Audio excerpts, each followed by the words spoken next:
Hello everyone, how's it going? Welcome back to another video, and today I'm going to show you guys how to tame a crested gecko that has not been handled a lot. Now before we do that, I have a few announcements to make, and the first one is that CareBugs is finally 1 year old, so Caroline and I are celebrating. 1 year. And the second one is we have CareBugs t-shirts. Oh yeah. So we just ordered these, and right now only we have them. But maybe in the future we'll release some merch outside or something to the store, but... And more designs. Yeah, hopefully we'll make some cool designs and stuff. But right now we just have these to go to shows and to, I don't know, maybe sell or to just wear them because they're cool, you know? Yeah. Yeah. We're pretty cool. So we've been celebrating a little bit. We've been happy about it. It's been a year and it's gone really fast. And yeah, we had a little party here in the apartment. The pets and I, well, the pets Caroline and I. And we'll post some of the pictures here. We'll put them in the video. Thanks for being here with us. Thank you. Now let's get into the video. So a few days ago I got a male gecko from ACR to get into my breeding projects, and then I decided to get a few wholesale geckos from him, because why not? It said high end, they were at a discount, and I decided maybe it could be nice. Of course he's got a huge collection, so I'm betting he didn't really have time to handle his geckos as much as I do. I only have a little wall of geckos. He probably has thousands of geckos, so I don't blame him. And in today's video, I'm gonna take that as an opportunity to show you how I would handle a new crested gecko that hasn't really been used to humans or to hand feeding or something like that, and potentially help you do that with a gecko that is a little bit more skittish than the usual gecko, or more skittish than you would like to. So hopefully I can help you in this video, and if you think that I can help you, send the video and we'll figure it out. This is the male that I got from ACR. He's got really good structure. He is a C2 citrus gecko. He is a 46 gram male, and he's really nice. He is a little bit skittish, more than an adult his size should be. And I also gotta say sorry for the lighting. It's raining right now, so it's really dark. But I'll try to talk to the gods that control the weather for next Monday, and hopefully it won't be as bad. But yeah, this is a really nice gecko. He is a phantom. I think that's a white wall, and then the phantom is trying to mute it, and it's making that really cool effect. And I'm gonna put him in my phantom lily white project to hopefully improve the head structure on those girls as well, and the babies. Not the girls, of course, because I can't change the girls, but I can change the babies. So the girls that I have don't really have the better head structure, but this guy really does. So hopefully I can get that structure passed down the line. Usually skittish geckos, when they get to adult size, they will chill a little bit more. He is still pretty skittish, and he could jump on my face anytime, but hopefully he won't. And you see I'm just handling like that, one hand over the other, and if he wants to crawl, he can crawl. If he wants to walk, he can walk. If he wants to jump, he can jump as well. And I'm trying not to make him nervous by forcing him or like grabbing him or something like that. And of course I had to get into the deal of the wholesale babies, so I got 3 phantom C2 citrus tangerine with some Dalmatian spots, and 3 what I believe are quad stripes, and I think one of them also has like some white walling. Again, please pardon me for the lighting, it is really not the best, but these are the babies. They have gotten better with me after 4 or 5 days, maybe a week now, but probably almost a week. And yeah, they're doing better. One of them had some shedding issues. They were all a little bit under the ideal weight, and this guy's actually shedding right now, right there on the back. And they've been eating pretty okay. The crested gecko diet powder is not really their favorite thing right now, but I've fed them some bugs and they took them pretty well. Also, the way that I feed bugs with crested geckos that are more skittish or not used to feeding is not by just putting them in front of them with some tongs. It's usually more like splitting a bug in half, getting the juices out, letting them taste the juices, and then getting them used slowly to bugs so that they can digest them properly and they can just chew, which might be something new for them. Maybe some geckos are only used to licking, you know, and since you don't know because it's wholesale, same thing is going to happen when you buy from a pet store. You don't know lineage, you don't know habits, So if you have a new pet gecko, you probably do not know much about the gecko or the practices the breeder was following. So if the baby is not eating properly, then squishing a bug and giving it like that might be helpful. Hopefully these guys will get better at being handled and fed and all those things. And as you can see, this gecko is already pretty much tame. He or she just needs a few more handling sessions. And as you can see, it's not all crazy and all skittish. As you can see also, the belly is looking fuller, which was not that full a few days ago. The crests were also more floppy, which also means they have some loose skin and they don't have as much fat. And I'm happy that this gecko is gaining some weight slowly. Now this is one of the phantoms, or actually this might be a flame. Yeah, I think that's... I'm not sure, I can't really see the back in this lighting, but it might be a flame.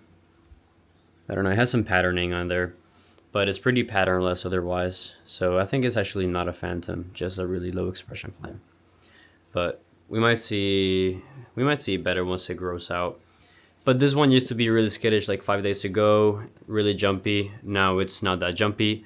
All I did was house them, not stress them a lot for the first few days, and small handling sessions like this where I slowly like incentivize them to walk on my hands. I don't force them, I don't grab them.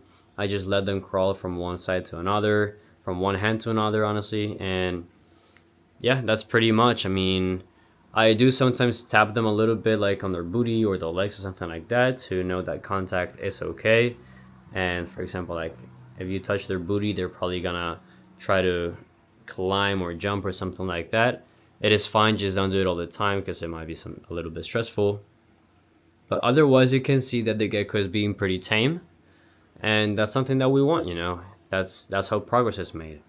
You want the gecko to be slowly getting used to you. Sometimes they will just flip a switch and go crazy and completely destroy all the progress that you've been making, but it's okay. I mean, things happen. I've had geckos that have been tame for 2 years completely freak out on me, so sometimes they're not as predictable as one might think, but for the most part, I think crested geckos are predictable. And this guy is getting more used to me, so that's also great. Also, forgot to say that gecko that I just showed you was hissing at me and opening its mouth on me when I first got it, so we made some improvements. This is another one. It's a different guy. He is not sure if that's quad stripe or if it's white wall being kind of muted. Still not sure on this one if it's a phantom or just a really low expression flame or something like that. It might be a phantom. I gotta give it some time, but well, this one's actually shedding right now, so it's a little slippery. But same thing, you just put your hand in front of the other hand so that they can walk and crawl and jump and whatever they want to do. Just hand over hand, and that's it. This one's sliding right now because it's shedding. But that's pretty much what I do and what you should probably try to do if you're trying to tame a gecko. Usually crested geckos will freak out more once you open the enclosure and you try to go get them. This is the third one that I was saying of the C2 citrus phantoms. But once you get them out, they're more tolerant and they are more used to being with you and being handled. So I'd say give it some time. Crested geckos again are pretty hardy. They're honestly the best pet lizard. They are really handleable as well. You just gotta give it some time. Younger geckos are definitely gonna be more skittish than adult geckos. As they put on weight, they're gonna move less and they're gonna be less scared of you. An animal this small is most likely gonna be scared of an animal as big as a human. So you wanna make sure that you're not forcing them to do anything that they don't want to. You wanna make sure that you're not just grabbing it like that. You wanna just give it options. Crested geckos are smart animals, even if people think they're not. So if they sense danger, they might try to flee or drop their tail if it has a tail. This one does not have a tail, so it probably will open its mouth and run away, depending on if it feels it's cornered or if it feels that there's a way out. So be nice with the geckos. I mean, I think that comes without saying. But you will make improvements, or the gecko will make improvements.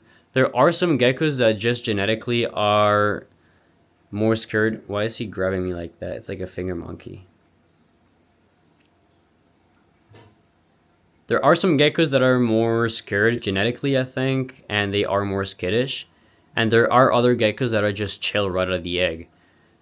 But it's whatever, we can't really control that. So if you have a more skittish gecko, you gotta try to make sure that it is comfortable, you know. And slowly over time, you will see improvements. It usually takes like 2 to 3 months to get a gecko that is skittish to be more calm. With babies, for example, once they hatch out of the egg, they are usually super, super skittish. But once they are like 2, 3 months old, if you've been holding them properly and stuff, they are fully calm. I think the best way of getting a gecko to be tame is by doing it when they are young. It is easier for it to learn when it's young than when it's an adult, but still it can be done with adult. I've managed to do some improvements with some of my adults. For example, my red phantom male. He used to be really, really skittish, and now he's just a little bit skittish. It is taking me longer with him because he's an adult, but with babies like 5 to 10 to 15 grams, I think that is something that you can totally change, and it is in your hands. You have the power to do that. So if you want your gecko to be more handleable, you gotta start young, and if it's already an adult, just try to do it, but slower. The only way of doing this pretty much is by handling sessions. You might also want to try hand feeding them. I wouldn't say this is the best bet though, because apparently some people say that their geckos got too used to hand feeding and they would starve themselves, but I think a hungry gecko will eat perfectly without any help. So try to do some hand feeding if you want to. That might get them used to you are not a threat. You are a source of food maybe or something. I don't know how geckos think of their owners, but slowly handling them once, twice a day, that's not gonna hurt them. Do it maybe for 5 to 10 minutes. I wouldn't personally have them in my table when I'm studying, and I've done it, and the reason why I wouldn't is because they might turn on a switch and start to run away, hide behind your bed or whatever, and then it takes you forever to find it. You gotta, I don't know, undo your whole room just to find the gecko, and they are probably not gonna be really comfortable in the wide open. But if you put them in their enclosures, they have places to hide. So small, short handling sessions are probably gonna be better than leaving them out in your house or in your room or whatever. So having said all that, I wish you the best of luck. I hope your gecko gets more comfortable with you and it learns to be more tame. It learns that you're not a bad person. And hopefully you can be more happy with your gecko, more comfortable with it as well. Thanks for watching, and I'll see you in the next video. Bye.